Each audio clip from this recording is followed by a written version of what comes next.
Welcome to Voices from Forgotten Souls. Before we begin this powerful forgotten history story, please tell us where you are watching from, your city, your country, and your local time, so we can greet you properly. And if you have not subscribed to our channel, please do so now. And remember to like this video so more people can learn the hidden stories they never wanted us to learn. And make sure you watch this story to the very end, so you do not miss a single detail. Now let us begin the story of Oba the Igbo giant, a man whose name was whispered across plantations in the West Indies. During the 1750s, a man whose revenge shook Barbados in a way that the slave masters tried to bury from history. But Voices from Forgotten Souls is here to bring it back into the light. Oba was born in the deep forests of Igboland. In West Africa, his true name was Obiajulu.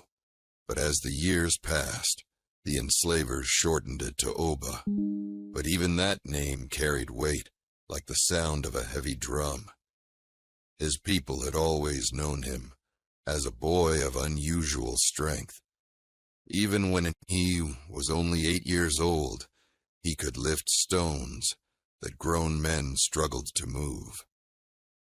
By the time he turned 13, he was taller than every man in his village, and broader than the strongest wrestlers. Elders in his community often said that spirits of their ancestors rested on his shoulders, blessing him with the strength of many warriors.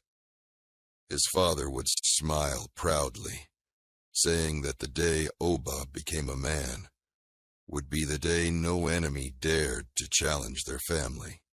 But life is unpredictable, and in one dark night, everything changed. Raiders struck the village with the help of coastal kidnappers. These raiders moved silently through the moon shadows, their torches hidden their footsteps, soft but deadly. Oba woke to screams and fire. He watched as strangers seized the young and chained them together. He fought fiercely. Even at 13, he broke one captor's nose and almost escaped, but a heavy club struck the back of his head, and he fell into darkness for many weeks. Oba was forced to march from village to village, down toward the coast, with iron shackles biting into his wrists. He met others who had been captured. Children, women, old men, all broken and terrified.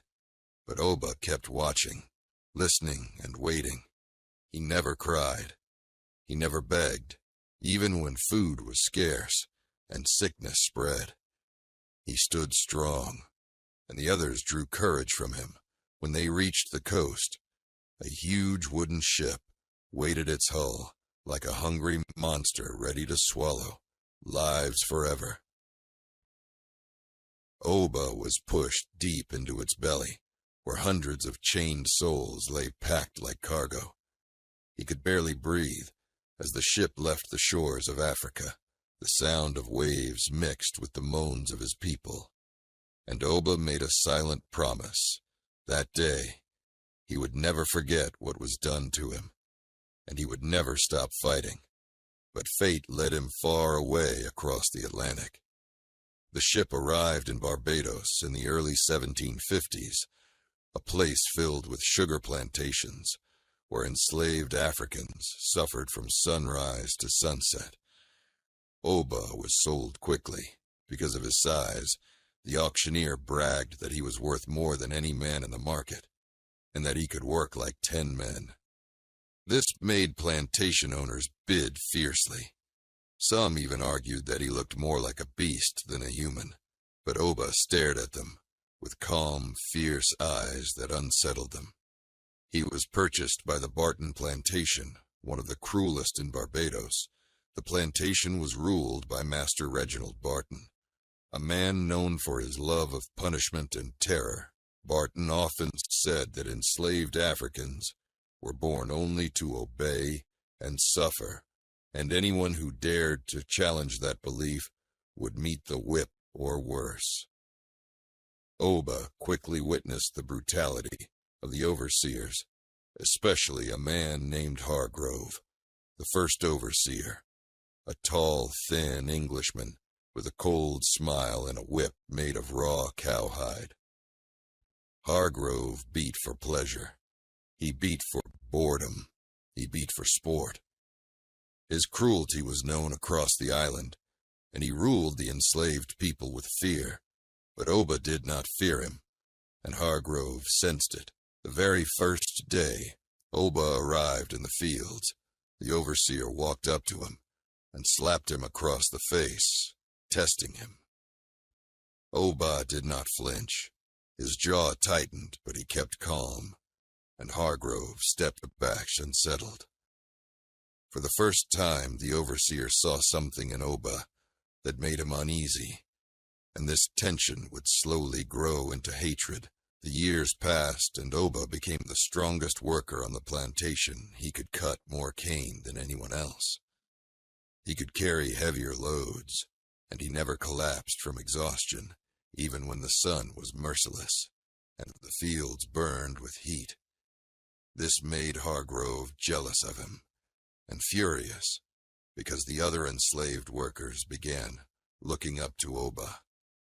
They whispered his name, with respect, calling him the giant, calling him the hope of Igbo's strength, calling him the one who could not be broken. The overseer hated this. He hated the way Oba stood tall and proud, even in chains. He hated the way other enslaved men and women found courage when Oba was near. But what Hargrove hated most was that Oba refused to be tamed. One day a new tragedy hardened Oba's heart.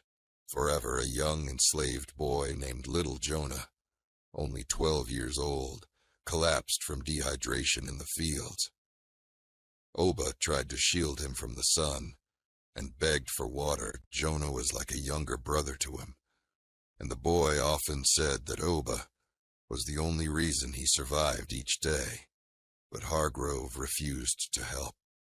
Instead, he ordered the boy to stand. Jonah tried, but fell again, trembling and crying, so Hargrove lifted his whip and struck him repeatedly. Oba shouted for him to stop and stepped forward. The overseer turned and struck Oba on the back, but the whip did not make Oba fall. It only made him angrier. With every blow, Oba stared deeper into Hargrove's eyes, and the overseer grew nervous. His lashes became weaker and more frantic, but he continued whipping until Jonah lay silent, breathless, gone forever. That night, Oba knelt beside the boy's small grave, tears flowing silently down his cheek. He had known much pain, but this loss, this cruelty, broke something inside him. Jonah died because Hargrove wanted to show power. Jonah died because the overseer believed no one could challenge him. Jonah died because the system believed their suffering did not matter. Oba lifted a handful of earth and made a vow he would avenge Jonah and every other soul broken on that plantation. He would break the overseers and make the fields tremble with justice. He waited patiently for months, watching, studying, learning every guard's pattern, every path, every weakness. Hargrove was only one of the overseers. There were 3 others. Mason, a cruel drunkard; Barnes, a vicious bully who loved beating women; and Clay, the youngest overseer, desperate to impress the master. By showing violence, the 4 overseers walked the fields every night, believing themselves safe, believing no enslaved worker would ever dare strike back. Oba thought Oba bided his time until one night, when the moon was thin and the wind was silent. He felt the moment had come. The giant Igbo warrior who came to Barbados in chains was ready to unleash a storm that would change the island forever. A storm that would turn fear against the oppressors that storm, began the night Aoba killed 4 overseers in one single night. But before the first blow was struck, before he launched his revenge, he had to gain one final thing: trust from the other enslaved men and women who would secretly aid his movement without speaking a word, because their silence and loyalty would decide the success or failure of his mission. This is where the suspense begins. This is where his revenge story takes its first breath in the darkness of the sugar fields. Oba returned to the fields the morning after he made up his vow beside little Jonah's grave, and the cane workers noticed something different in his eyes. A fire that had once been quiet now burned fiercely, but Oba concealed it beneath a calm expression because he understood that revenge was not achieved through anger alone.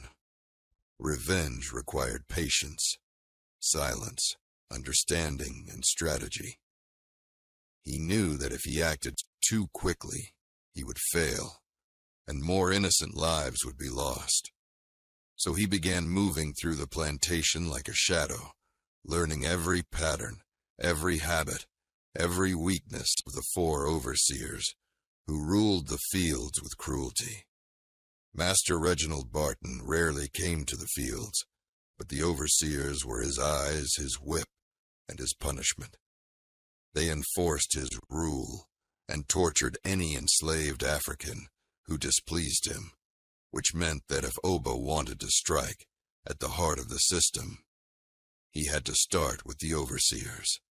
They were the men who tormented children, who whipped women, who murdered young boys like Jonah, and who believed themselves untouchable.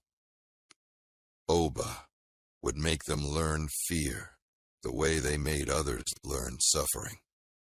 The first step in his plan was winning complete trust from the other enslaved workers.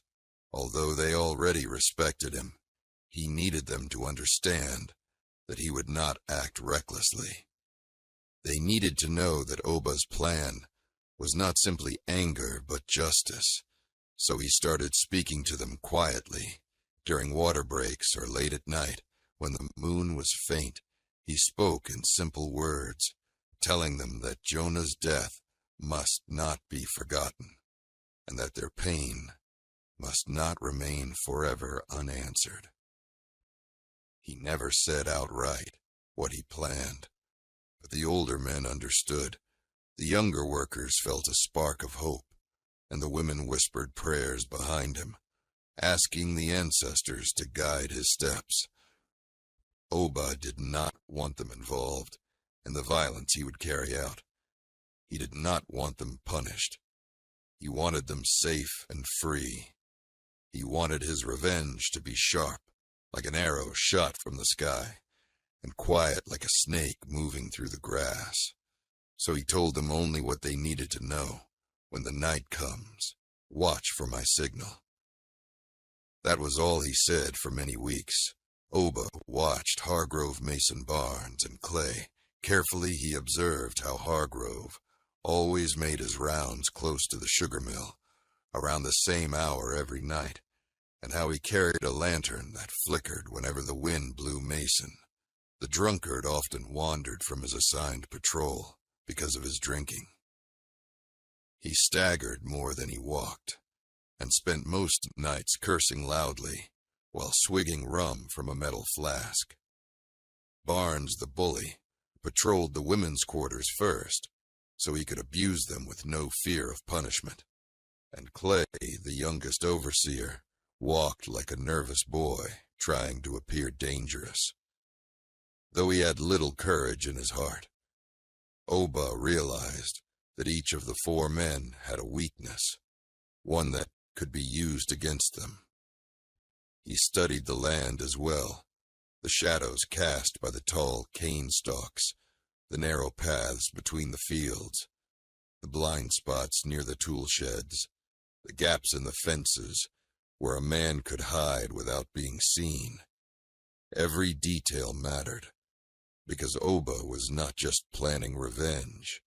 He was planning survival for himself and for the enslaved community.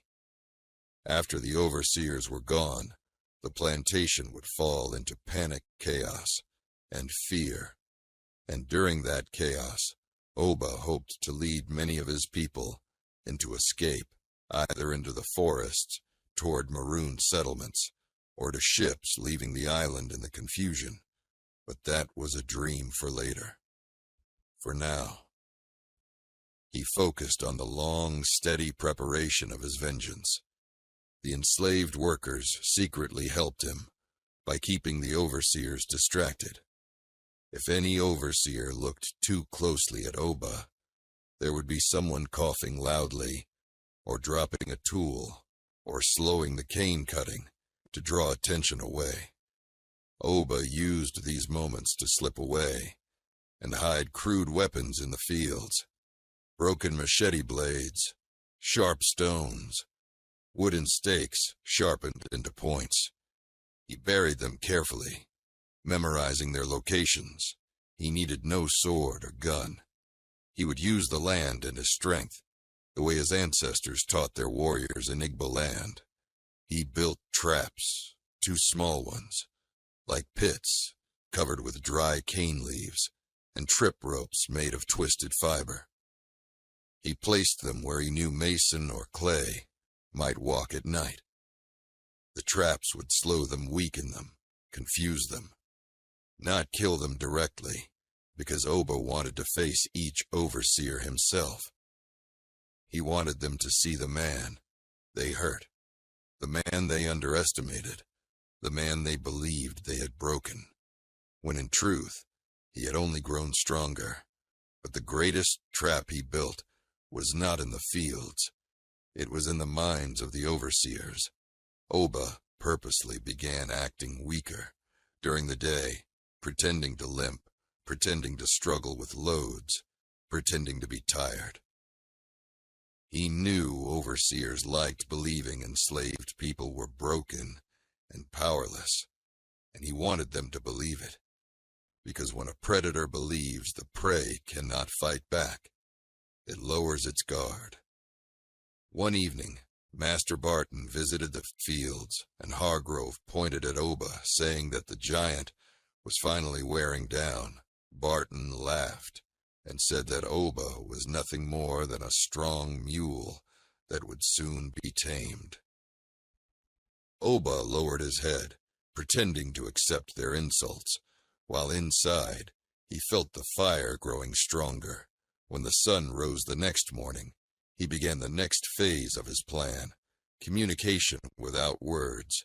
The enslaved people on the plantation could not risk speaking openly about Oba's intentions, so they used simple signs, signs that overseers would ignore. But those who worked in the fields understood. For example, if a woman tied her headscarf on the left side, it meant the overseers were close. If the scarf was tied on the right, it meant the area was clear and safe. If a boy placed a broken stick across the path, it meant the overseer had passed by. Recently, these signs created a silent network that allowed Oba to move through the plantation unseen. And as the weeks turned to months, the entire enslaved community moved like one mind, one spirit, all in sync with Oba's mission. This unity gave Oba more strength than he ever had before. One night, while standing near the workers' quarters, an elderly woman named Mama Ebele approached him. She was small and frail, but wise. Her eyes had seen many horrors, yet they remained sharp. She had long suspected Oba's intentions. That night she confirmed it. She said quietly, "Oba, the ancestors walk with you, but vengeance is a fire that can burn both ways." Oba turned to her, respectfully bowed his head, and replied, "Mama, I will carry the fire carefully." The woman touched his arm and whispered a blessing in Igbo words, Oba had not heard since he left his homeland. Her prayer filled him with renewed purpose and strengthened his heart. The time for revenge was drawing near, and everything was aligning. The overseers grew more careless, as they believed Oba's strength was fading. The workers kept giving him silent signals. The moon cycles shifted, bringing nights with almost perfect darkness, and the wind patterns changed, blowing from the east, carrying the sound of footsteps away from the fields. One night, Oba stood alone, staring at the horizon, feeling the air on his skin. The sky was dim, the stars faint, the plantation silent, and he knew the moment had arrived. He whispered to himself in Igbo, a single word, Nkea, meaning this is the moment. The first overseer he planned to confront was Mason, the drunkard. Mason usually wandered near the old cane shed behind the sugar mill, a place hidden from the main paths. He drank heavily there each night, taking long breaks that he was not supposed to take. Mason was the easiest target, but Oba knew he could not underestimate him. Alcohol made the man unpredictable, sometimes violent and sometimes cowardly. Oba retrieved the first weapon. He had hidden a broken machete blade sharpened to a deadly edge. He held it firmly, breathing slowly, preparing his body, the way warriors in his village had prepared before battle. Then he moved silently through the field toward Mason's usual spot, but he could not attack just yet. He had to test the darkness and see if the silent network of workers was ready, so he made a small sign. He pressed his thumb into the soil, leaving a round mark, and within minutes, a young girl passed near the field, pretending to carry water. She glanced at the mark, then subtly scratched a line beside it. This was the sign that the overseers were not nearby, and the path was safe. Oba continued forward until he reached the cane shed. He could hear Mason muttering drunk words and kicking barrels.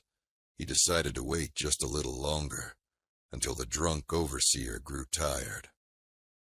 Oba crouched behind the tall cane stalks, watching the man stumble. Then something unexpected happened. Mason was joined by another overseer, Clay, the youngest. Clay had come to gossip, or perhaps drink with Mason, and this changed everything. Oba had not planned to fight two overseers at once, especially not at the very beginning. The danger was high. If Clay panicked, he would scream and alert the entire plantation. This meant Oba had to adjust the plan, quickly showing his ability to remain calm. Even when fate changed direction, the two overseers talked loudly, complaining about the enslaved people, complaining about how Barton treated them, complaining about their pay. And Clay began cursing about Oba, saying that he hated the giant and wished he could break him or kill him. Oba listened quietly, his patience tightening like a bowstring. He realized that maybe the ancestors had brought these two together for a reason. Maybe this night he could eliminate not just one, but two enemies. But he had to do it with perfect timing, because one scream could destroy everything. This was the moment where silence mattered the most. Oba took a deep breath, felt the ground beneath him, felt the rhythm of the wind, and prepared for his first strike of vengeance, the moment that would unleash the night the island would never forget. Oba crouched in the darkness, pressing his fingers into the soil, feeling the cool earth against his skin, and listening closely to the drunken voices of Mason and the nervous chatter of young Clay. The wind whispered through the tall cane stalks, and the faint sound of insects filled the night. But none of those small noises distracted Oba. His senses were sharp, focused and still like the calm. Before a thunderstorm, he studied both overseers from his hidden position. Mason leaned heavily against a broken barrel, his flask half empty, his eyes unfocused, and his steps unsteady. Clay, on the other hand, stood with a lantern held close to his chest, his voice shaking slightly. Even though he tried to hide it, Clay was young, eager and inexperienced. He feared the darkness, and he feared the stories he heard about the enslaved workers whispering in the fields, especially the stories about Oba. Clay had once said during the day that Oba had the eyes of a man who could kill with his bare hands, but the other overseers mocked him, calling him soft, and Clay tried to act tough to hide his fear.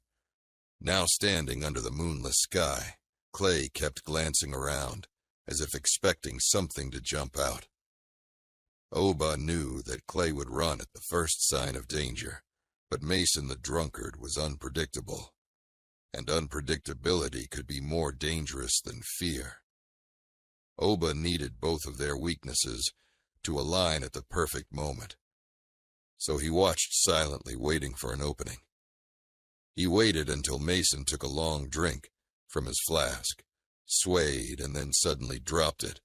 With a loud clatter, the sound echoed faintly through the cane fields, and Clay jumped back, startled, yelling at Mason for his noise.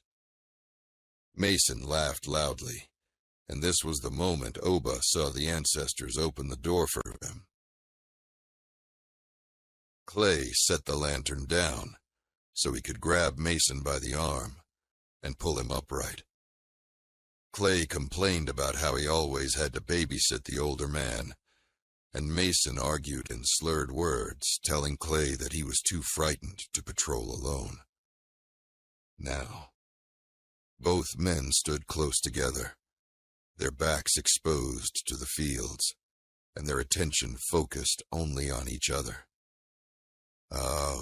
Oba breathed in deeply and rose from his crouched position, moving silently through the tall cane, his enormous body blending with the shadows, his feet touching the earth, lightly despite his size. Every step was controlled, precise, and almost soundless, as if he had become part of the night itself. He approached slowly, until he was only a few steps behind them. He could hear Clay's frightened breathing, and Mason's drunken laughter. Oba tightened his grip on the sharpened machete blade. His heart beat steadily. Not fast, not shaken, but steady, like the drum of a warrior who had waited his whole life for this moment. He whispered again, the Igbo word Nkea. This is the moment. And then he struck. Oba stepped forward with incredible speed, his left hand shooting out to cover Clay's mouth before he could scream. His right hand lifted the machete blade and drew it fiercely across Mason's neck. The drunk overseer did not even have time to understand what happened. His body jerked, and he fell without a word. As blood soaked the ground, Clay's eyes widened in pure terror. He wanted to scream, but Oba's giant hand pressed hard against his mouth, blocking every sound. Clay dropped the lantern, which fell to the ground, but miraculously did not break. Its light flickered weakly, casting a dim, eerie glow on Oba's face. Clay trembled violently, his legs shaking like leaves in a storm. Oba leaned close, his breath warm and steady, and whispered quietly, "Listen to me." Clay froze his entire body, stiff with fear. Oba continued whispering his voice, calm but cold. "If you scream, everyone dies." He removed his hand slightly, giving Clay a chance to breathe. The young overseer gasped desperately, sucking in air as if he had been underwater. Oba kept a firm grip on his shoulder, preventing him from falling. Clay's knees buckled, and tears streamed down his face. He whispered, "Please do not kill me." "Please," Oba stared into his frightened eyes, and replied softly, "You killed Jonah." Clay shook his head violently, saying that he never touched the boy, but Oba said, "You watched and did nothing. Your silence was violence." Clay cried harder, begging for mercy, but Oba had no mercy left inside him. He felt the presence of his ancestors behind him, guiding his hand, and he tightened his grip on the blade. Clay tried to run, but Oba pulled him back with one arm and pressed the blade beneath his ribs. Clay cried out, but it was a weak sound, muffled by Oba's other hand, and in a single swift motion, the blade slid into his chest. His breath stopped. His eyes froze, and he fell beside Mason. Oba stood over the two fallen overseers, breathing slowly. Neither fear nor excitement filled him, only purpose. He had taken the first steps of his vow. Two overseers remained, Barnes and Hargrove, the cruelest of them all. Oba knew that after this night, the plantation would never be the same. He had to move quickly before someone found the bodies. He dragged Mason and Clay into the cane shed, hiding them behind old barrels. He covered the blood with dry cane leaves and kicked dirt over the tracks. He moved with incredible precision. No hesitation, no panic, because he knew the overseers would not be discovered until the morning, and by then the rest of his plan should already be in motion. Oba slipped back into the fields, following the silent signs left by the workers. A broken twig on the ground meant the path was clear. A tilted pot near the water barrels meant Barnes had passed earlier. A small cloth knot tied to a woman's dress meant Hargrove was patrolling the northern field. Oba headed first toward Barnes. The bully, this man was known for tormenting the women. In the quarters, he would walk into their rooms, laughing, as if their suffering was entertainment. Oba hated him deeply, not only for his cruelty, but for the fear he created in the hearts of innocent women. Barnes usually patrolled with a riding whip, and sometimes carried a short blade around his belt. He walked with confidence, believing that no enslaved person would ever dare challenge him tonight. However, he would learn that his confidence was foolish. Oba moved through the field, keeping his body low. He approached the path that led to the women's quarters, and saw Barnes walking slowly, swinging his whip casually, and humming a tune that sounded cheerful, but carried darkness. The sound angered Oba, and strengthened his resolve, but he still needed to study the patrol pattern. Barnes paused suddenly, and looked around as if sensing something, but it was only the wind moving through the cane. He scratched his head, then started walking again. Oba took this opportunity. He stepped out from the cane, and walked directly behind the overseer, silent as a ghost. Then he grabbed Barnes by the back of his shirt, and yanked him into the shadows. Barnes gasped loudly, but Oba's massive hand clamped over his mouth. Barnes struggled, kicking wildly, but nothing could free him. Oba dragged him deeper between the cane rows until they were completely hidden. Barnes's eyes bulged with shock and rage. He clawed at Oba's arms, trying to break free, but Oba held him easily with one hand and lifted him slightly off the ground. Barnes tried to scream, but it came out as a weak, muffled sound. Oba whispered quietly, "You hurt our women. You beat our mothers. You terrorized our sisters. You will not hurt anyone again." Barnes shook his head violently, trying to beg, but Oba did not wait. He lifted the overseer higher, his arms bulging with power, and slammed him down against the hard ground. Barnes gasped, losing all air. Oba pinned him with one knee, pressed firmly against his chest. Barnes choked desperately, his face turning red, his hands flailing uselessly. Oba slowly reached for the sharpened wooden stake he had hidden earlier in the night. He held it tightly, feeling the rough wood in his palm. Then, without a word, he thrust it into Barnes's throat. Barnes's body jerked violently, then fell still. Oba stood up, stepping back from the fallen overseer.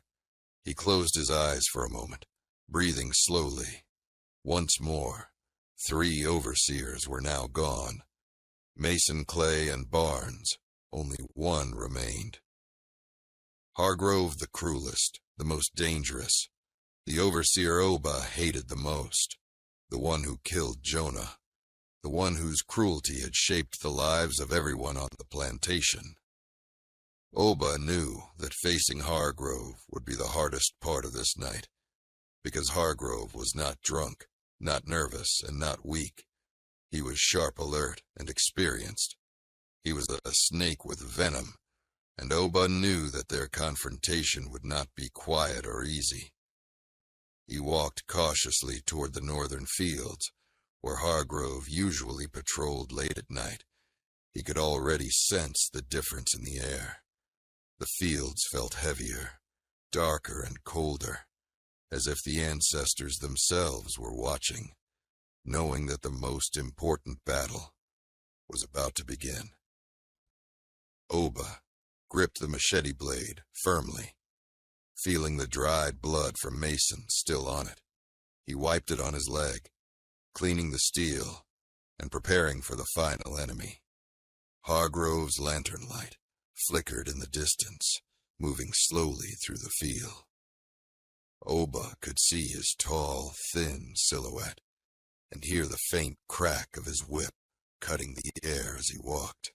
The overseer paused, turned his head, and stared into the darkness, as if sensing something was wrong.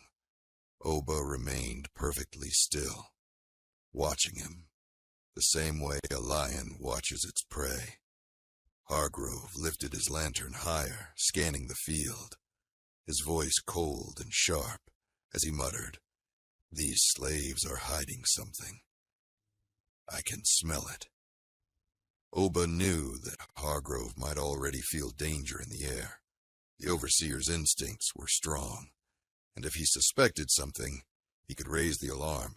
Oba had to strike with perfect timing, but the problem was this. Hargrove was not alone. Someone else was moving in the dark, watching, waiting. And Oba had not expected this new shadow. The night was not over. The danger was growing, and the greatest battle was still ahead. Oba remained perfectly still, blending into the darkness, while watching Hargrove's lantern sway slowly through the cane fields. The dim orange glow cast long, trembling shadows around him, and the overseer's tall, thin figure looked like a moving spear cutting through the night. Hargrove paused every few steps, turning sharply, as if expecting something or someone to appear. His instincts were sharper than those of any other overseer on the plantation. It was one of the reasons he was the most feared and the most dangerous. Hargrove had a hunter's awareness. He sensed fear like an animal senses blood. He listened for the smallest sound, and he could detect when someone moved, even softly. Oba knew that approaching him would require more caution than he had used with Mason Clay or Barnes, because Hargrove was not careless. He was not distracted, and he was not weak. Oba watched him from the shadows, as the overseer muttered to himself, "Something is wrong tonight. Something feels wrong." Oba could hear his voice trembling slightly, and that gave him a strange, calm feeling, because although Hargrove was dangerous, he was still human, and fear had already begun to creep into his heart. Oba stayed hidden, his massive body crouched low behind a wall of tall cane stalks. He listened carefully to every sound, and that was when he heard a noise behind him, a faint rustling that did not belong to the wind. Oba did not turn his head. He only shifted his eyes, knowing that sudden movement could give him away. The rustling sound came again, soft but deliberate, as if someone was crawling slowly through the field. Oba tightened his grip on the machete blade, his muscles ready for anything. He quickly considered many possibilities. It could be an animal, but animals moved differently. This sound had intention. It could be another enslaved worker, but the workers knew Oba's location and would never approach him when he was preparing for battle. And that left only one possibility. Someone had followed him through the night. Someone who might be working with Hargrove. Oba concentrated, letting his senses sharpen. He felt the earth beneath his feet. He listened to the vibrations of small movements, and after a few slow breaths, he realized something important. The person behind him was not moving toward him. Rather, they were moving around him, circling him, like a predator, waiting for the right moment. Oba slowly rose to his full height and stepped backward into a deeper patch of cane, leaving his previous position empty. A few seconds later, a shadow slipped into the space where he had just been. Someone was indeed following him. Oba looked closely through the darkness and saw a shape crouched low, almost blending into the earth. It was not an overseer. The body was smaller, and the movements were too careful and too controlled. Then the figure lifted its face slightly, and in the faint moonlight, Oba recognized him. It was Kuta, a young enslaved man from the plantation. Kuta was known for his quiet nature and watchful eyes. He spoke very little, and moved like the wind, silent and light. He had survived many punishments by knowing how to hide and how to run. Oba had always respected him, but he did not expect Kuta to be following him. Tonight, Oba moved quickly, silently placing one huge hand over Kuta's mouth and dragging him deeper between the cane rows. Kuta struggled for a moment until he felt Oba's grip. Then he relaxed and nodded. Oba released him and whispered, "What are you doing here?" Kuta whispered back, his voice shaky but determined. "I came to warn you. Hargrove is not alone tonight." Oba's eyes narrowed. Hargrove's shadow moved again in the distance, the lantern flickering like a dying star. Oba looked back at Kuta and asked quietly, "Who else is with him?" Kuta swallowed hard, then whispered, "There is a hired scout from another plantation. Someone Barton brought in 2 days ago. He is skilled. He knows how to track. He can move without a lantern. He is trained to hunt runaways." Oba remained silent, but inside he felt the weight of this new information. Master Barton bringing in a scout meant he already sensed tension on the plantation. Perhaps he noticed the silent communication among the enslaved. Perhaps he sensed that the workers' obedience was weakening. Or maybe he simply knew that when men suffer too long, rebellion becomes inevitable. The scout, hiding somewhere in the fields, changed everything. The man was trained for nights like this. He could track footsteps, broken cane stalks, even the scent of sweat. He would be a threat, even to Oba Oba. Placed a hand on Kuta's shoulder, and whispered, "You should go back to the quarters, and stay hidden." But Kuta shook his head firmly. "I came to help," he said. Oba stared at him for a long moment, and then nodded, because he understood that Kuta was not acting from foolishness, but from loyalty and courage. Kuta knew that if Oba succeeded, the overseers would fall and the plantation would be thrown into chaos, giving many enslaved people a chance to flee. Oba whispered, "Then stay low. Stay silent and watch only watch. And if you see danger, signal me with the bird. Sound the one you used during the day." Kuta nodded and disappeared into the cane like a small, disappearing shadow. Oba turned his focus back to Hargrove, who was now walking faster, as if anxiety pushed him forward. The overseer lifted his lantern high, scanning the fields and shouting at the darkness. "You think you can hide from me? You savages, think again." Oba watched him carefully, waiting for an opening, but as he stepped forward, he froze again, because he heard another sound. The soft, deliberate sound of footsteps behind Hargrove. Someone was indeed trailing him a second shadow, moving with more skill than Kuta. It was the scout. Oba saw him clearly now, hiding just outside the lantern light, wearing dark clothes, crouched low, his movements smooth like a hunter in the wild. Oba estimated that the scout was smaller than him, but lean and strong. The kind of man who survived by his wits and speed. The scout held a long wooden staff and a short blade at his belt. He followed Hargrove like a shadow, prepared to strike if anything happened. Oba realized that he would not be able to kill Hargrove quietly. Not with the scout nearby. He needed a distraction, something that would separate the two men. He waited, thinking quickly. Then he heard a faint whistle.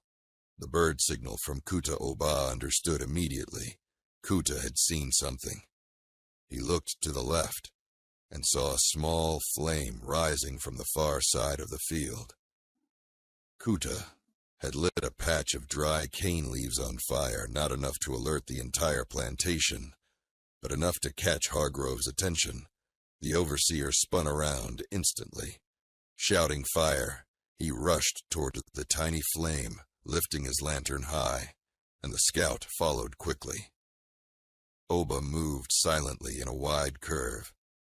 Positioning himself behind them, he realized that the fire had done exactly what was needed. Hargrove and the scout were now separated by several feet, their attention fully on the growing flame. Oba stepped quickly through the shadows, his body moving with terrifying precision, and he reached the scout first before the man could react. Oba grabbed him by the neck, lifting him off the ground with one powerful hand. The scout gasped and swung his staff wildly, but Oba caught it easily and snapped it in two like a thin twig. The scout reached for his blade, but Oba threw him hard against the earth.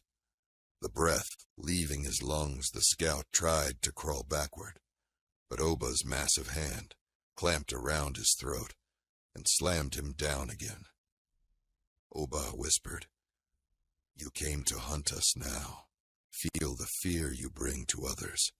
The scout struggled, clawing at Oba's arm, but his strength was nothing compared to the giant. Oba tightened his grip until the scout's movements grew weaker, then stopped. Completely. Oba dropped the lifeless body among the cane leaves and turned toward Hargrove, who was still trying to put out the fire, unaware that his shadow was gone. Oba approached his greatest enemy from behind, silent as a falling leaf, the fire reflected in the overseer's eyes, and for the first time, Oba saw fear inside them. Real fear, not the cruel dominance he always displayed. Hargrove shouted for help, but no one came because the other overseers were already dead. Oba stepped behind him and said quietly, "Hargrove." The overseer spun around his whip, raised, but when he saw Oba standing there towering over him, with the blade in his hand, his face went pale. His lips trembled, and he took a step backward. Oba stepped forward. Hargrove screamed, but the sound was swallowed by the night. Oba grabbed the whip, pulling it from his hand, and threw it aside. The overseer lifted the lantern, as if to strike Oba with it, but Oba snatched it away and crushed it under his foot. Leaving them in near darkness, Hargrove tried to run, but Oba caught him by the back of his shirt, dragging him like a small child. Hargrove screamed again, kicking the dirt, his voice breaking with fear. He begged, "Oba, please, please. I can change. I can stop. I can do better." Oba looked down at him, his eyes cold and silent, and whispered, "You had many chances." And then he did what he had come to do. The cane fields fell silent, completely silent. The night absorbed every sound, and every trace of the overseer, who had terrorized so many for so long, was gone. Oba stood tall, breathing slowly, as the fire died behind him. The moon rose slightly, revealing the cane field covered in shadows. The overseers were dead. The scout was dead. The plantation was vulnerable, and the enslaved people now had their first taste of hope. But the night was not finished, and danger was not gone, because Master Reginald Barton would soon discover the truth, and the wrath he would unleash would be greater than anything the plantation had ever seen. Oba stood in the darkness, breathing slowly, as the cane fields returned to their natural silence. The small fire that Kuta had lit was dying out, leaving behind only a faint glow that flickered against the shadows. The bodies of the 4 overseers and the scout lay hidden in different parts of the field, and the night carried a strange stillness, a stillness that did not feel peaceful, but heavy, as if the land itself was waiting to see what would happen next. Oba wiped the blade against his trousers, cleaning the blood as best as he could, and listened carefully for any sound. But the only thing he heard was the distant hum of crickets and the soft rustling of leaves. He knew this silence would not last, because dawn would bring discovery, and discovery would bring fury. Oba looked around and saw Kuta emerging quietly from between the cane rows, his eyes wide with fear and disbelief. Kuta approached slowly and whispered, "Oba, did you do it?" Oba nodded, once, nothing more. Kuta swallowed hard and whispered again, "All of them." Oba nodded again, and Kuta covered his mouth with both hands, trying not to scream out of shock. Then he whispered, "Ancestors, protect us." Oba placed a large hand on Kuta's shoulder and said, "We must move quickly before the sun rises. Gather the people." Kuta nodded and disappeared back into the maze of cane, moving silently. Like a shadow, Oba followed behind him, heading toward the quarters. He needed to think fast, because killing the overseers was only the beginning. Master Reginald Barton would soon learn the truth. And Barton was not a man who responded to rebellion with fear. He responded with destruction. Oba knew this well. Barton believed enslaved Africans were beneath him, and that punishment must always be severe enough to break hope. He believed brutality was the only language slaves understood, And if he discovered that 4 overseers and a scout had been killed in one night, his wrath would be terrible. Oba entered the workers' quarters silently and saw the enslaved men and women sitting in small groups, whispering anxiously. They had heard some distant noises, but none knew exactly what happened. When Oba appeared, the room fell silent, every face turning toward him, some with fear, some with concern, some with a spark of hope. Oba spoke in a low, steady voice, making sure everyone heard, but no one outside could understand what he was saying. He said, "The overseers are gone. The scout is gone. The night belongs to us for now. But danger is coming." The room erupted into small gasps and cries. Some people covered their mouths. Some prayed softly. Some trembled and leaned against one another. Oba lifted his hand, and silence returned. He continued, "Barton will not accept this. He will punish everyone, even those who did nothing. He will burn the quarters. He will chain the children. He will drag the old ones into the field. He will ask for names, and he will torture anyone he suspects." The people listened, their fear growing, but Oba kept speaking. "You have 2 choices: run into the forest with me, or stay and face Barton's wrath." The forest was dangerous, filled with snakes, wild dogs, and the risk of being hunted, but facing Barton could be worse. Everyone in the room knew that Oba watched their faces, seeing tears, confusion, uncertainty. He understood their fear. They had lived so long under the whip that choosing freedom felt like choosing death. But Oba also knew that freedom was possible. Maroon settlements existed deep in the forest, hidden from plantations, settlements of escaped slaves who built their own villages and lived under their own rules. He had heard rumors of one such settlement far north, beyond the sugar fields, and he believed that night's chaos would give them a chance to reach it. Finally, an older man named Papaduru spoke up, his voice trembling but firm. "Oba has given us a chance. We will follow him." Mama Ebele nodded her head, her wrinkled face filled with emotion. She whispered, "The ancestors have guided this night. We must move." Others began nodding, some reluctantly, some with rising courage, until almost everyone agreed to leave. Oba helped them gather what little they could carry, mostly water, small pieces of food, and cloth. For warmth, children were lifted onto their mothers' backs, and the elderly were supported by younger men. Then Oba stepped outside to check the sky. The moon was sinking, and the horizon was beginning to lighten. Dawn would arrive soon. They had to move. Now Oba led them to the back of the plantation, where the cane fields stretched endlessly, and the forest waited far beyond. They walked in silence, following Oba as he cut through the tall cane, creating a narrow path for them. With his strength, he broke cane stalks, easily clearing the way, while the others moved behind him. But as they reached the midpoint of the field, a sound echoed in the distance, a loud cracking sound, followed by barking dogs. The group froze. Children clung to their mothers, and adults held their breath.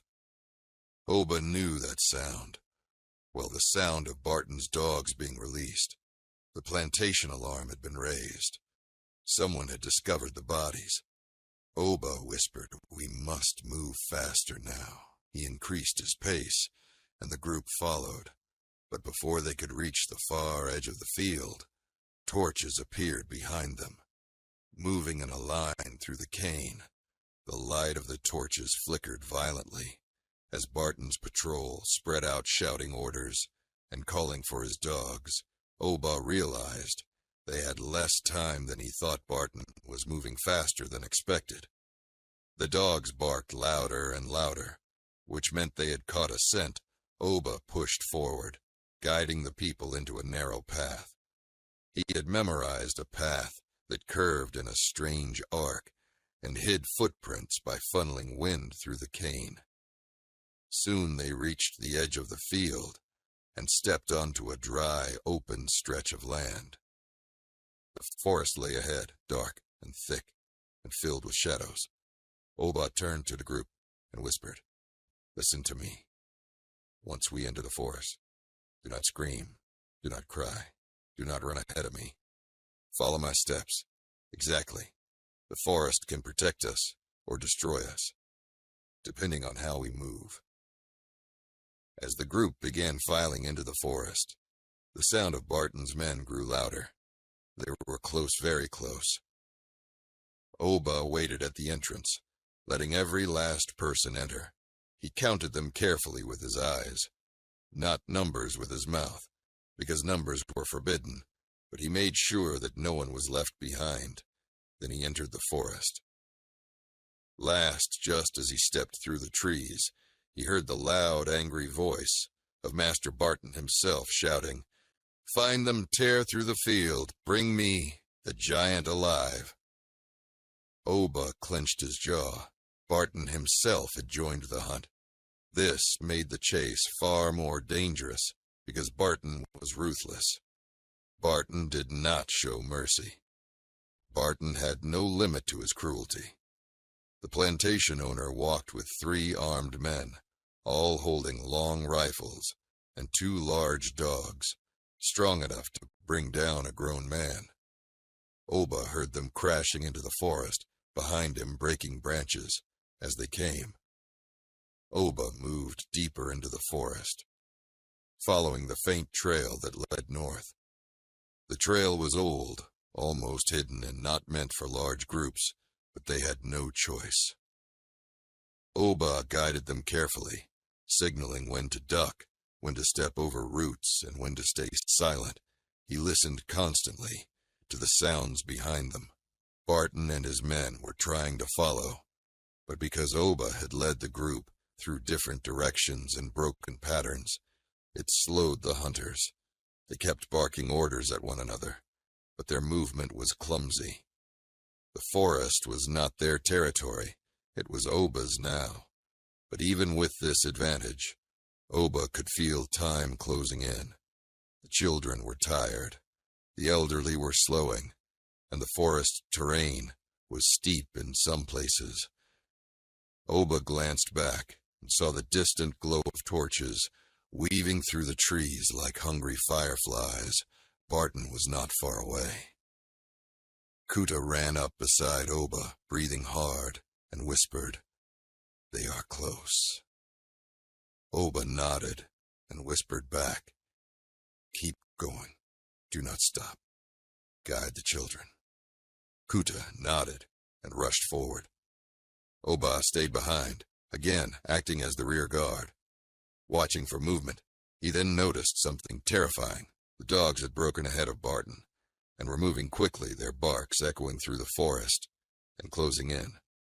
Oba knew that if the dogs reached the group, panic would break out. The children would scream, the hunters would fire blindly, and many would die. Oba could not allow this. He stopped moving and turned to face the direction of the barking. His eyes narrowing, he whispered the word Nkea again. "This is the moment," and stepped away from the group, walking straight toward the sound of the dogs.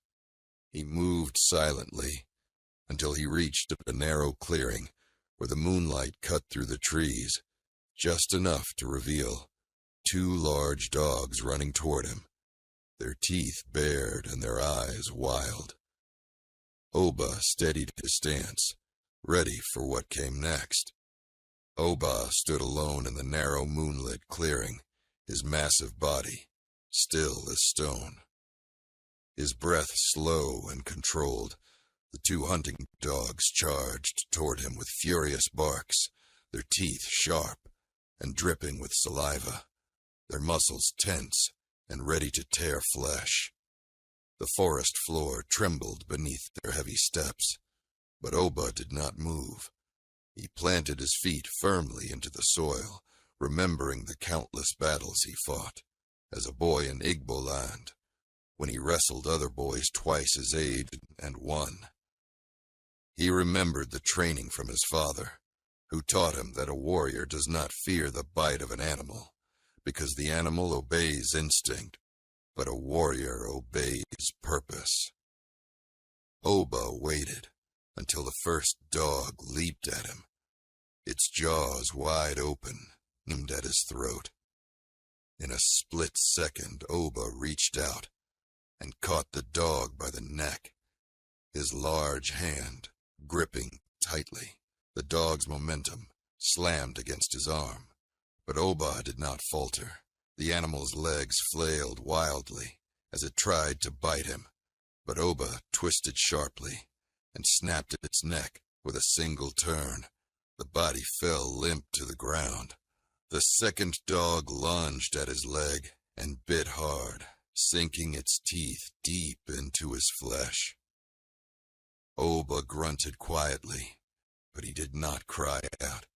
He grabbed the second dog by the head, lifted it off the ground, and slammed it against a tree.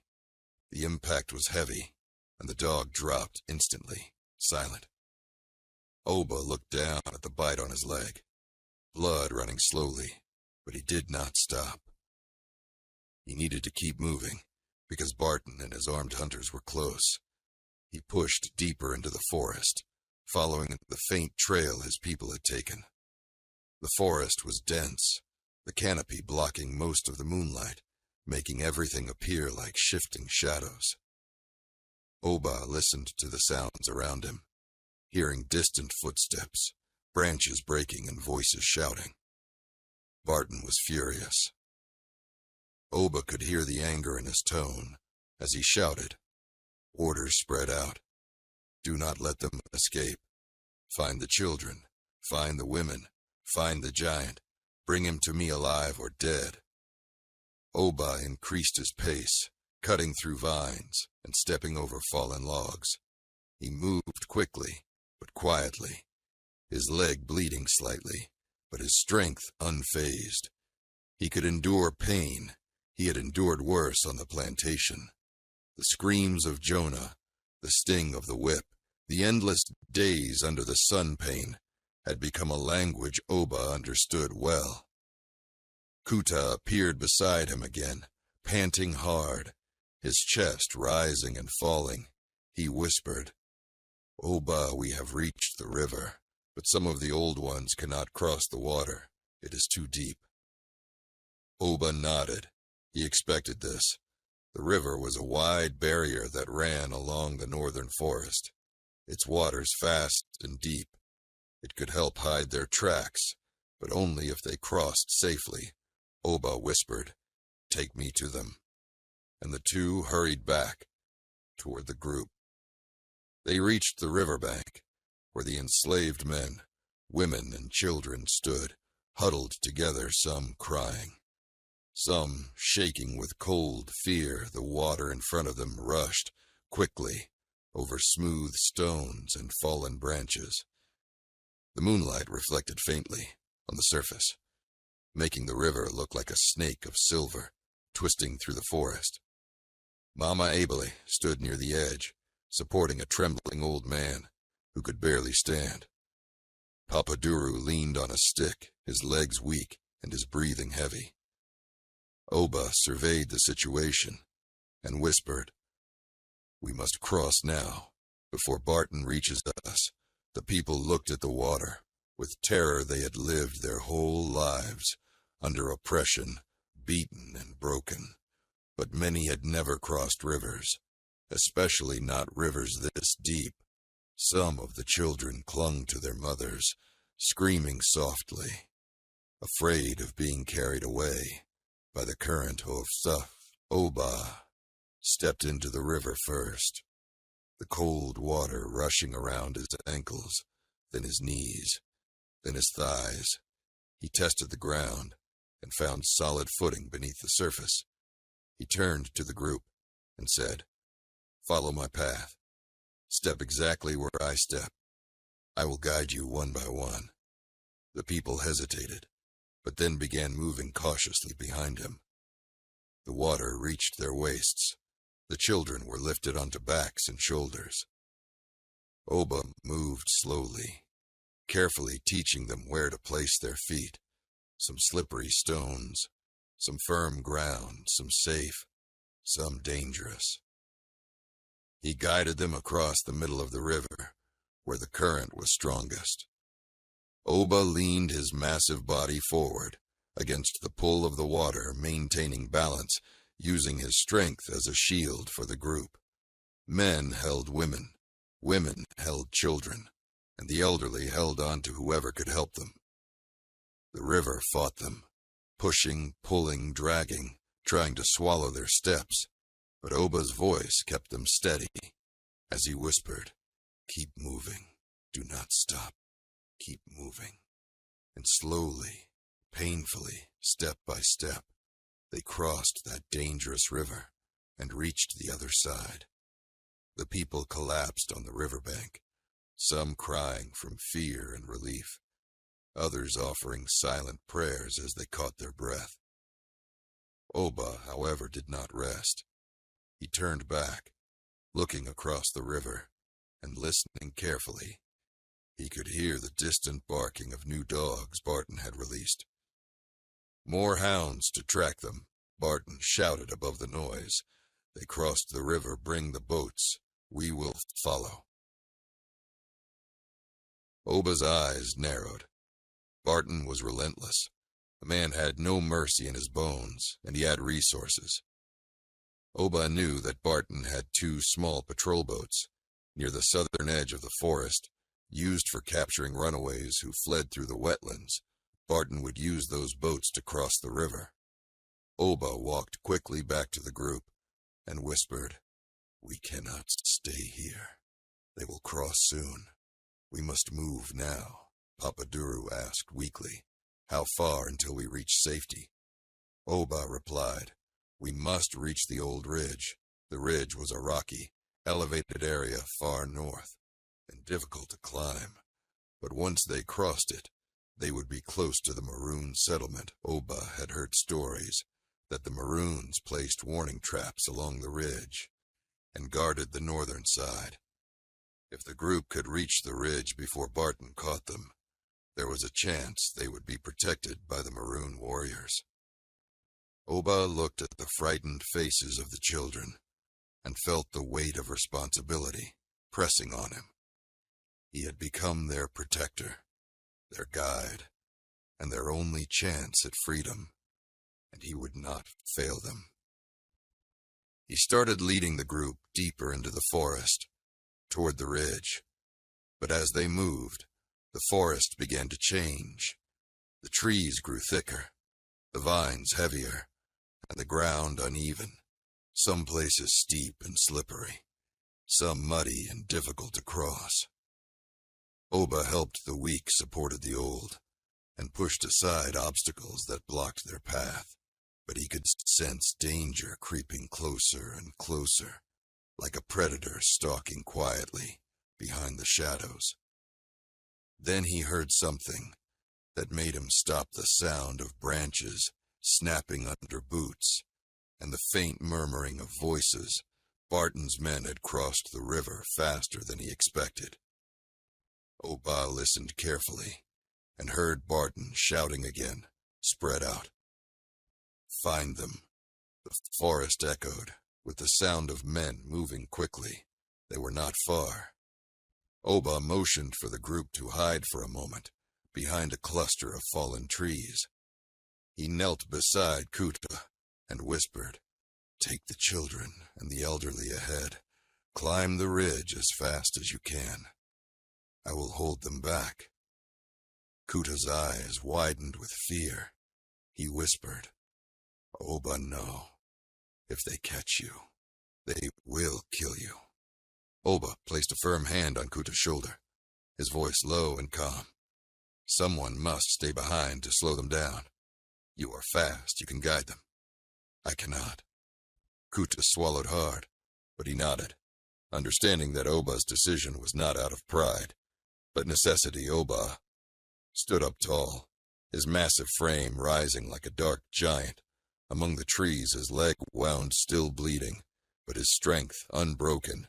He whispered to the group, "Go now. Move quickly. Follow Kuta. Do not stop. Do not look back." The people rose again and began moving up the steep path toward the ridge, Kuta leading them through narrow rocky paths. Oba waited until they were far enough, then turned away from the path and walked into the deeper forest, the area that Barton and his men would enter from. Oba picked up a long, thick branch, thicker than a man's arm. It would serve as a strong weapon. He held it firmly and took a deep breath.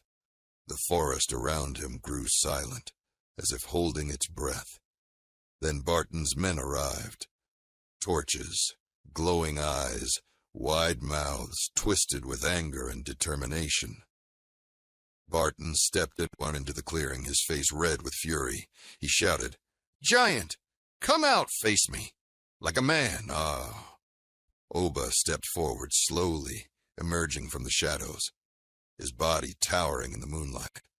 Barton stopped speaking, his eyes widening as he took in the sight of Oba, covered in blood, dirt, and sweat, yet standing tall and unshaken. Barton's voice cracked slightly as he whispered, "So you killed them all?" Oba stared at him without answering. Barton's face twisted with rage. He lifted his rifle and aimed directly at Oba's chest and fired. The sound exploded through the forest birds, scattered into the air, and the echo bounced off the trees. Understood. This will be part 7. The final part of the story. I will end the story here exactly as requested, following all rules. More than 1,500 words. Simple English. No dash. No paragraphs. Numbers written in words. Years written like 1754. Continuous text. No breaks or headings inside the story, except the Part 7 title. Strong ending that feels complete and powerful. Full suspense, emotion, and closure. Part 7. The final stand of Oba, the Igbo giant. The rifle blast echoed through the forest, like thunder ripping through the night. But Oba did not fall. The bullet struck his left shoulder, tearing through flesh and muscle. He felt the burning pain shoot across his chest, but he did not stumble. Barton stared in disbelief, his eyes wide and trembling, as Oba straightened his back even more, towering above the plantation owner, like a mountain refusing to bow. Oba's heart pounded strongly inside him. The pain was sharp, but the fire burning inside him was stronger. He had endured the chains of the ship. He had survived the cruelty of the overseers. He had watched children die and women suffer. He had carried the weight of his ancestors across oceans. Oba would not fall to a single bullet. He stepped forward, his large foot crushing dried leaves, the sound making Barton flinch. Barton shouted, "Reload! Reload!" Now, but his men were trembling. One man dropped his powder. Another fumbled with the rifle, shaking uncontrollably. Oba moved like a storm, unstoppable, unbroken, unyielding. Barton screamed again. "Shoot him! Shoot him!" But before the hunters could aim, Oba swung the thick branch he carried with the strength of 10 men. His strike hit one of the hunters across the face with a heavy crack, and the man fell instantly unmoving. The other 2 hunters shouted in terror, stumbling backward, their rifles slipping from their hands. Oba swung again, striking the second hunter across his chest, sending him crashing into a fallen tree, gasping violently. The third hunter screamed and tried to run, but Oba grabbed him by the back of his shirt, lifted him off the ground, and threw him into the bushes, where he landed with a painful cry. Oba stood alone, now facing Barton. The plantation owner's breath was shaky, sweat dripping down his pale face. He lifted his rifle with trembling hands, but his aim was weak. Oba stepped closer. Barton shouted, "Stay back! Stay back, or I will kill you!" Oba did not stop. He kept walking slowly, steadily. Like a man guided by spirits, Barton fired again, the rifle blast cutting through the quiet forest, but the bullet missed Oba by inches. Hitting a tree trunk behind him, Barton tried to reload, but his shaking hands spilled the powder, and the small metal ball fell into the grass. Lost, Barton cursed, and dropped the rifle, reaching instead for a small knife hidden in his coat. Oba stopped only a few steps away, his eyes calm, cold, and ancient. Barton pointed the knife at him, though his hands trembled like leaves in wind. Barton whispered, "You monstrous beast. You belong in chains. You are nothing." Oba's face did not move. He simply answered in a low voice, "I belong to my ancestors, not to you." Barton lunged forward with a shaky hand, trying to stab Oba, but the giant caught his wrist effortlessly. Barton gasped as Oba twisted his arm, forcing him to drop the knife. Barton stumbled backward, tripping over a root and falling to the ground. Oba towered above him, the moonlight casting his shadow long across the forest floor. Barton was breathing hard, his chest rising and falling rapidly. He grabbed a handful of dirt and threw it at Oba's face, trying to blind him. Oba closed his eyes for a moment, wiped the dirt away, and stepped closer. Barton crawled backward, his voice breaking into fear, soaked whispers. "Please do not do this. I will let you live. I will let your people go. I will change everything." Oba looked down at him, this man who had taken hundreds of lives. This man who had ordered beatings, whippings. Torture this man who had killed Jonah and many others. Oba whispered, "You had your chances." Barton begged again, "Please. I have a family. I have wealth. I have land. I can give you anything." Oba leaned down slowly, his deep voice steady. "All I want is freedom." Barton shook his head violently, shouting, "You cannot be free. You're born a slave." Oba's fist tightened around the branch, but he dropped it behind him, letting it fall softly to the ground. He no longer needed it. Barton looked confused, terrified, unsure of what Oba was about to do. Oba reached down and grabbed the plantation owner by the front of his coat. Lifting him upright, Barton's feet barely touched the earth as Oba pulled him close, their faces inches apart. Oba whispered, "Freedom is ours," and with a swift motion, he delivered the final blow. The forest around them grew silent, completely silent. Barton fell to the ground, motionless, his eyes staring upward into the dark sky as the life drained from him. Oba stood over him, breathing slowly, his chest burning from the bullet wound, his shoulder bleeding, but his spirit steady. The man who had ruled the plantation with fear was gone. The overseers were gone. The scout was gone, and the enslaved people were moving toward safety. Oba looked around, listening for any more enemies, but the forest remained quiet. The hunters were defeated. Barton was dead. Oba turned away from the body and started walking toward the ridge where the others were climbing.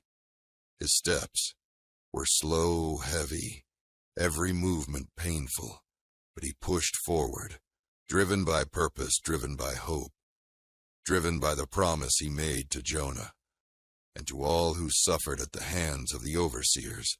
He followed the narrow trail through the trees, pulling himself over logs, pushing aside branches, and leaving a faint trail of blood behind him. The bullet wound throbbed, but Oba ignored it. He walked like a man, carrying the weight of many souls, but also the hope of many hearts. After a long climb, he reached the base of the ridge, the ground steep and rocky, and he heard familiar voices. Above, Kuta was calling his name, "Oba, Oba, up here." Oba looked up and saw the group standing on the ridge, their faces full of worry and fear. Mama Ebele cried out when she saw his blood. Papa Duru leaned forward, squinting his eyes. Children whispered his name in soft, trembling voices. Oba began climbing the ridge using his hands to grip rocks and roots. His body straining with each movement, Kuta climbed down part way to help him, reaching for Oba's arm.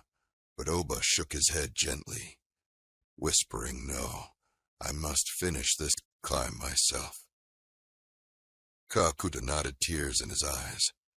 Oba pulled himself upward slowly until he reached the top of the ridge, where the people gathered around him, touching his arm, touching his back, touching his shoulder, whispering prayers. Oba breathed heavily, his wounds deep, his exhaustion great, but he smiled slightly, a rare, gentle smile. Mama Ebele touched his cheek, her voice trembling. "Oba, you saved us." Oba turned his head to face the group. He whispered softly, "You saved yourselves. I only opened the path." The people circled around him, crying, hugging one another, whispering thanks to the ancestors, whispering thanks to Oba. But the night was not safe yet. The maroon warriors emerged from the deeper part of the ridge, armed with spears, bows, and stone clubs, their eyes sharp, their faces stern. They had come to investigate the voices. They watched the group, carefully trying to judge whether they were a threat or simply desperate souls seeking help. Their leader, a tall, dark-skinned man with braided hair, stepped forward and stared at Oba. His eyes narrowing slightly, he asked, "Who leads you?" Oba tried to answer, but his breath grew weak. Kuta stepped forward and said, "Oba leads us. He fought overseers. He fought the plantation. He brought us here."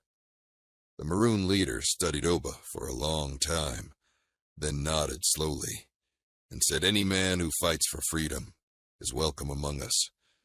Bring him inside." They carried Oba gently across the ridge into the maroon settlement, a hidden village deep in the forest. Safe from plantation patrols, safe from Barton's men, safe from chains, they laid Oba on a mat inside a small hut.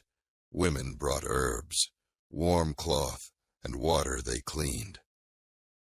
His wound pressed medicine made from crushed leaves, and whispered prayers into the night. Oba closed his eyes, his breathing slow, his body heavy, but his heart peaceful. He had given everything he had to lead his people to safety, and now the ancestors would guide the rest. The maroon healer placed a hand on his forehead and whispered, "Rest, giant warrior, rest, while the village protects your people." Oba drifted into sleep, hearing children whispering his name, hearing Mama Ebele singing a soft Igbo prayer, hearing Kuta telling the story of the night Oba killed 4 overseers and a scout, and faced Master Barton with nothing but his courage. The maroon leader listened quietly, his eyes filled with respect, and whispered to his warriors, "This man will be remembered."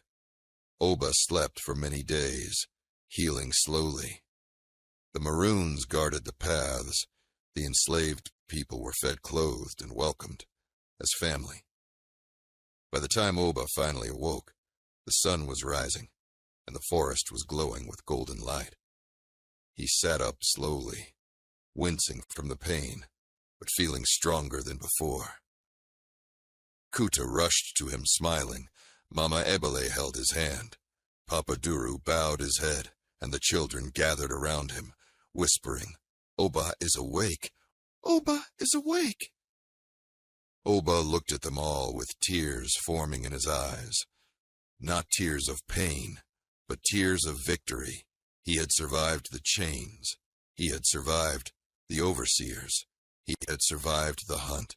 He had survived Barton. And he had given his people a new beginning. He whispered softly. Freedom, the word, floated through the hut, through the trees, through the hearts of everyone who heard it.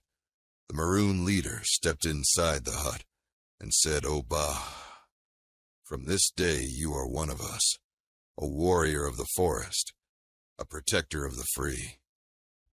Oba nodded slowly, his spirit full, his voice quiet as he answered, "I will protect them always."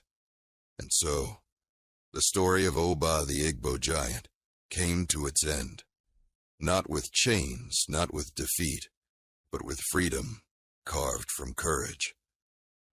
Oba's name became a legend, whispered among plantations, carried by the wind, repeated by mothers to their children, remembered by those who dreamed of breaking their own chains. The island of Barbados never forgot that night, and though the plantation owners tried to erase his memory, they could not erase the truth.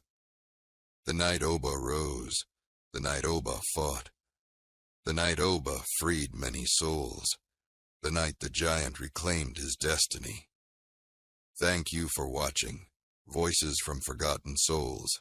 If this story touched you, if it opened your eyes to a past they tried to hide, then please like this video, share it with someone who needs to hear it, and subscribe, so you never miss another powerful forgotten history story. Tell us in the comments where you are watching from, and what time it is there. Your voice matters, and your presence keeps these forgotten souls alive. Remember, history is not just what is written. History is also what is buried, and on this channel, we will continue to uncover it one story at a time. Until the next episode, stay safe, stay curious, and never stop seeking the truth.